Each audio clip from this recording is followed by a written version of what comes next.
খবর রাখো না। তোমার বাবা কিন্তু আজকে পেনশনের টাকা পাবে। এ বুইরা, এতদিন তোরে খাওয়াইছি, মাস গেলে কয়টা টাকা দিতিস, আর তোর এই পেনশনের টাকার জন্য। তোমার যদি কোনো জানাশোনা বৃদ্ধাশ্রম থাকে অন্তত আমার এনে পাঠা। আল্লাহ আল্লাহ, একটু আমার নিয়ে যাও। আজকে আমার সন্তান আমার সাথে এই ব্যবহার করে।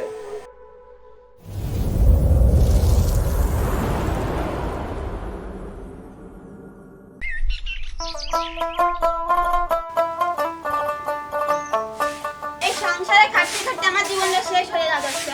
ওই এক বুড়া আছে না, পান দাও, সুপারি দাও, এ দাও, ও দাও, এই সংসারে আমি করবো না। দূর। এই তুমি কমে দাও। আমি একটু বাজারে যাচ্ছি, কেন কি হয়েছে? তুমি তো সংসারে কোনো খোঁজ খবর রাখো না। তোমার বাবা কিন্তু আজকে পেনশনের টাকা পাবে। পেনশনের টাকা 4 ভাগ করবা, 3 ভাগ আমাদের রাখবা, 1 ভাগ তোমার ছোট ভাইরে দিবা। তুমি বোঝো না সংসার দিন দিন বড় হচ্ছে। তুমি তো ভালো কথা বলিস। আচ্ছা ঠিক আছে, আব্বা বাসায় আসুক, তারপর দেখবানি। আমি একটু বাজারে যাচ্ছি, যাও ঘরের ভিতর যাও। তাড়াতাড়ি বাসায় এসো। ওই বুড়া আজকে বাড়ি আসুক, টাকা পয়সা ধন সম্পত্তি ভাগ না করে কিভাবে আমার সংসারে ভাত খায় আমিও সেটা দেখে ছাড়বানি। আমিও মল্লিক বাড়ির মায়ে।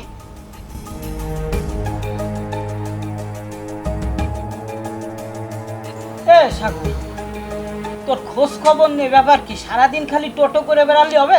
কি হয়েছে? হ্যাঁ, এ তুই কি কোনো খোঁজ খবর রাখিস? কি হয়েছে? ঘরে কি হয়েছে সেটা খুলে বলেন। আজকে যে আব্বা পেনশনের টাকা পাবে, এ খোঁজ খবর তো তুমি রাখবা না। তুমি সারাদিন খালি গ্রামের ভিতর টোটো করে বেড়ানো ছাড়া তোমার আর কোনো কাজ নেই। কি কও? আব্বা পেনশনের টাকা পাবে আর আমি জানলাম না? এ ভাবি, আপনি তো পারতেন এই কথাটা বলতে আমারে। তুমি কি বাসায় থাকো? তুমি সারাদিন গ্রামে টোটো করে বেড়াও, তোমারে কি বলবো আমি?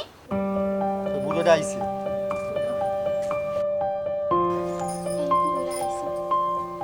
ও আব্বা আইছো? দেখ ভালো কথা আইছো তো। তোমার আজকে পেনশনের টাকা দেওয়ার কথা ছিল না? কি ব্যাপার, চুপ করে রয়েছো কিসের জন্য? এ সাগর, এ পকেটে টাকা রয়েছে, টাকাটা বের করে নে। কি তোমার কি টাকা দিতে মন চায় না? টাকা আন্দাই যাও খালি পকেটের মধ্যে। চলো। এ বুইরা, এতদিন তোরে খাওয়াইছি, মাস গেলে কয়টা টাকা দিতিস, আর তোর এই পেনশনের টাকার জন্য। তা পেনশনের টাকা তো পাইয়েই গেছি। বড় ভাই, বুড়োরে তো এতদিন বসে বসে খাওয়ানো যাবে না। আমাকে কি চাইলের কোনো মূল্য নাই? ঠিক কথা কইছিস, কি করা যায় কদি? এ শোনো, গোয়ালে গরু রয়েছে, গরু মাঠে নিয়ে যাইতে বলো, আর গরু খাওয়ায় যেন ঘাস কেটে নিয়ে আসে গরুর জন্য 1 বস্তা। বাবারে, মোর মাথা এক্সের ব্যথা। এই বয়সে মোর হাতে ওই ঘাসের বস্তা টানাইছে আর ঘাস কাটাইছে। মাজায় ব্যথা? মাজা পাশে লাথি মারলে মাজার ব্যথা অটোমেটিক শেষ হয়ে যাবে। আনে গরুরে ঘাস খাইলে তো গরু দেবে দুধ, তুমি কি দেবা? রম্বাটা। এ বুড়া শোন, তোর আজকে তো এই ঘরে শোয়ার জায়গা নেই। তুই শুবি গোয়াল ঘরে, আর গরুর সাথে থাকবি, গরু দেখাশোনা করবি। বাবারে, মোরে অন্তত 100টা টাকা দে। ওই 4 দোকানে ওটারে 100 টাকা পাইবে। 100টা টাকা অন্তত দে বাবা। 100টা টাকা দে? টাকা কি গাছে ধরে টাকা দেবো? এ তোরা 4 দোকানে কি বাকি খাতি কইছি? হ্যাঁ, কোনো টাকা পয়সা হবে না। এ দাঁড়াও। খালি খালি চা খাওয়া লাগে না? এই নাও, তোমার বাবারে বলো গোয়ালঘর থেকে গরু নিয়ে মাঠে চড়াতে আর ঘাস কেটে নিয়ে আসতে।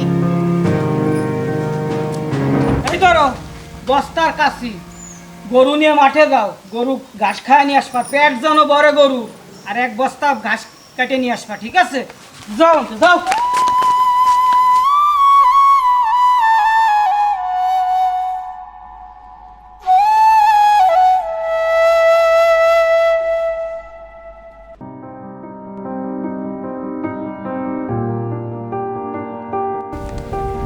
সাহেব আলী না?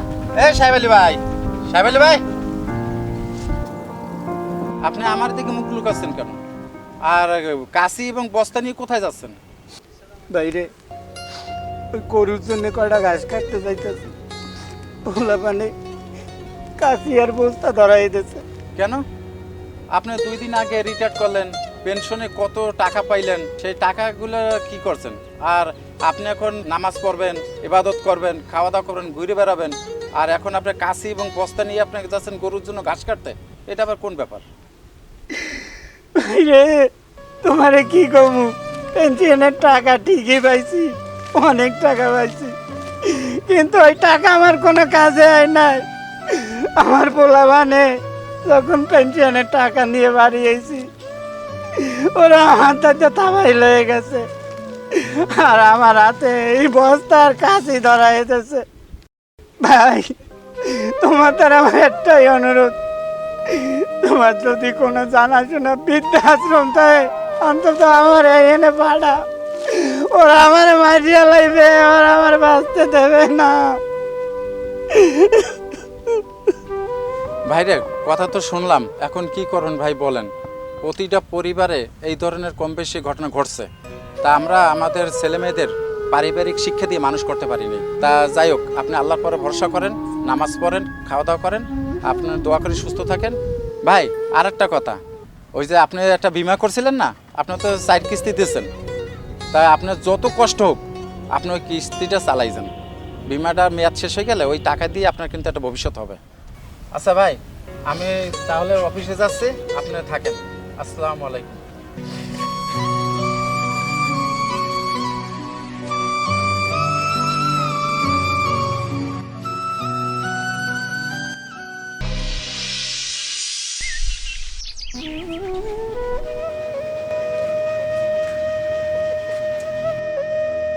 এ কাকা একটা চা বানাও।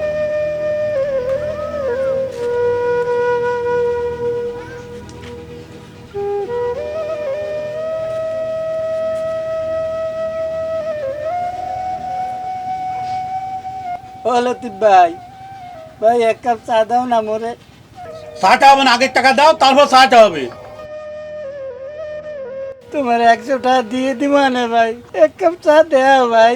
ওই টাকা না দিয়ে চা হবে না, আগে টাকা দাও, তারপর চা।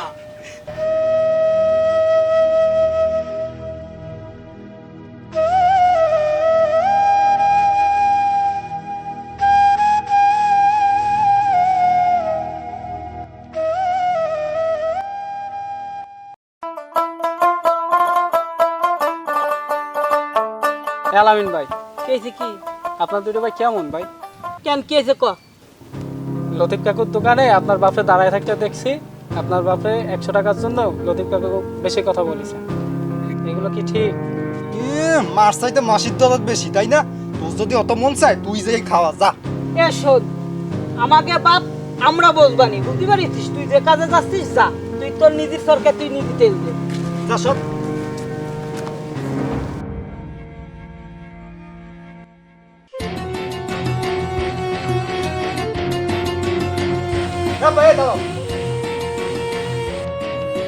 এ তোমার এত বড় সাহস, তুমি চার দোকানে যাও খয়রাতির মতন, তুমি কখনো চা খাও না? হ্যাঁ, এত বড় সাহস দিচ্ছে কেটা তোমাদের? এই বুড়োর বাচ্চা, তোর জন্য কি আমাকে মান সম্মান থাকবে না? লোকজন বাড়ি এসে নালিশ করে দেয়। এ পাইছিসটা কি? এ সাগর, 10 দিন খাওয়া মানে এদিকে আসো, আসো। তুমি কোন পা দিয়ে তুমি ওই চার দোকানে গেছো? তোমার জন্য আজকে আমাকে কোনো মান সম্মানই থাকে না। ভাই কিছু কম না। তোর জন্য রাস্তাঘাটে লোকজনটাকে অপমান করে। পাইছিসটা কইছো কি তুমি? হ্যাঁ, তুমি কোন পা দিয়ে গেছো? মার।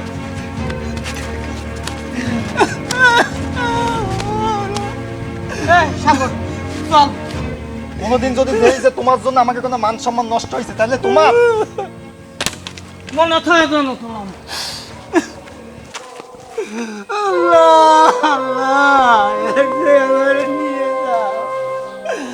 আজকে আমার সন্তান আমার সাথে এই ব্যবহার করে। ও আল্লাহ, এই দিন দেওয়ার আগে তুমি আমার মৃত্যু দিল না কে আল্লাহ?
বাবা সাগর, আলামিন, তোমার আব্বা তো অনেক সময় মারা গেছে, এখন তাকে দাফন করার একটু ব্যবস্থা করো। শোনেন কাকা, আমরা দাফন দিতে পারবো না। আপনার যদি মায়া লাগে আপনি দাফন দেন। দাফন কেমন কি দেবো? উনি আমাকে জানে কি থয়ে গেছে। একটা কথা কয় না, মা মরলে বাপ হয় তার লয়, ঠিক তাই হইছে। এ বড় ভাই, আপনারটা কিছু করেন, লাস্টে এতক্ষণ রাখা যাবে না। কি করব? আমি কিছু করতে পারবো না। বাবা সাগর, আলামিন, তোমরা বাইরে বাইরে দ্বন্দ্ব করো না। এই বাপ তো তোমাদেরই জন্ম দিয়েছে, অতএব এই মৃত্যু ব্যক্তিকে বেশি সময় উপরে রাখো না, তাদের দাফনের ব্যবস্থা করো। বাবা সাগর, আলামিন, তোমরা তোমার বাপের সেই বিদায়টা দেওয়ার ব্যবস্থা করো, কারণ মরে সবারই জাতি হবে, একবার ছাড়া দ্বিতীয়বার কেউ মরবে না। তোমরা মিলেমিশে ব্যবস্থাটা করো। বড় ভাই, কি করা তাড়াতাড়ি করেন, লাস্ট দিয়ে কিন্তু ভাই গন্ধ ছড়াচ্ছে ভাই, তাড়াতাড়ি। চল লাশ দাফন দেওয়ার ব্যবস্থা করি, আর কি করব। এই দাঁড়ান।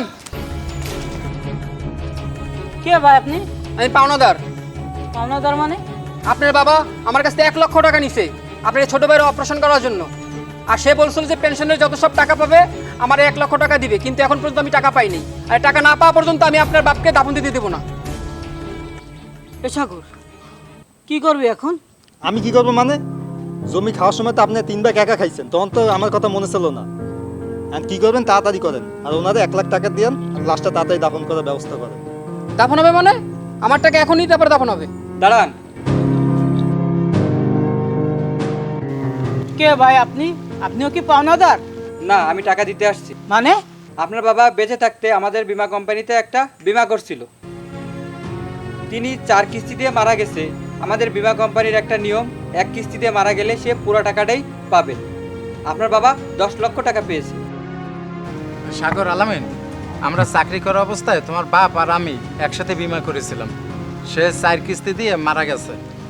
কিন্তু এই টাকাটা আমি আপনাদের দিতে পারতেছি না। আমি এখানে এসে দেখতে পাচ্ছি সামান্য কিছু টাকার কারণে আপনার বাবার লাশ আজকে দাফন হতে দিচ্ছেন। কেমন সন্তান আপনারা? যে বাবা মাথার ঘাম পায়ে ফেলে আমাদের মানুষ করেন, তার লাশ আজকে মাটিতে পড়ে আছে। আপনার মতো সন্তান দেখে আমি হতবাক হয়ে যাচ্ছি। বিবেকের আদালতে আপনারা 2 ভাই আজকে দোষী। তাই এই টাকা আমি আপনাদের দিতে পারতেছি না। এই টাকা সম্পূর্ণ অংশ আমি মসজিদ মাদ্রাসায় দান করে দেব। তবুও আপনাদের মতো 2 কুলাঙ্গার সন্তানদের এই টাকা আমি দেব না। আব্বা, আমি তোমার মাইরে ফেলাইছি আব্বা। সাগর, আলামিন, বাবা জন্ম যখন হয় তখন মৃত্যুর স্বাদ গ্রহণ করতেই হবে। এখন তোমার আব্বা তো অনেক সময় মারা গেছে, এখন লাশের উপরে না রেখে তোমার বাবাকে দাফন করার ব্যবস্থা করো, আর তার জন্য নামাজ পড়ে তোমরা দোয়া করো। সাগর ভাই, তোর আব্বারে নিয়ে দাফনের ব্যবস্থা কর। আব্বা